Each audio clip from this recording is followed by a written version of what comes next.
Après le faste du Rajasthan, c'est à celui des armées qu'a assisté ce matin Emmanuel Macron, invité d'honneur de l'Inde et de son Premier ministre Narendra Modi. Le président français était aux côtés de son hôte pour le défilé haut en couleur qui marquait la fête de la Constitution indienne. Sébastien Farsi, vous êtes notre correspondant sur place. Alors cette invitation n'est qu'un juste retour, on peut dire, puisque le dirigeant nationaliste hindou avait lui été un invité d'honneur du dernier défilé du 14 juillet à Paris. Et tout cela toujours sur fond de partenariat industriel et militaire de plus en plus accentué entre les deux pays. Oui, tout à fait. Cette visite a été montée en quelque sorte à la dernière minute après que le président américain a décliné l'invitation indienne pour ce jour de la République et donc Emmanuel Macron de venir le remplacer.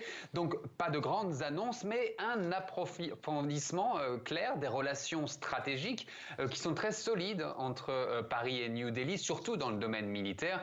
Et cela a été visible ce matin lors du défilé quand des chasseurs Rafale ont survolé la foule, justement à des chasseurs achetés récemment à la France. Ils étaient accompagnés de deux autres Rafale venus de l'armée française venus pour l'occasion. Le président français est aussi là pour finaliser la vente déjà bien avancée de 26 autres Rafale pour la marine indienne cette fois et le transfert de technologies pour des sous-marins. Tout cela confirme la place de la France qui est la deuxième puissance qui fournit le plus d'équipements militaires à l'Inde. Mais un dossier plus épineux dans tout cela s'est invité dans cette visite.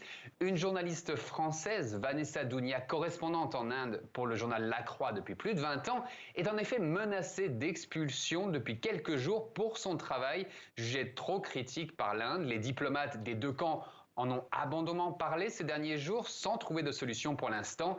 Mais ce n'est pas un cas isolé malheureusement et cela illustre plutôt la dégradation de la liberté d'expression en Inde. Merci beaucoup Sébastien Farsi.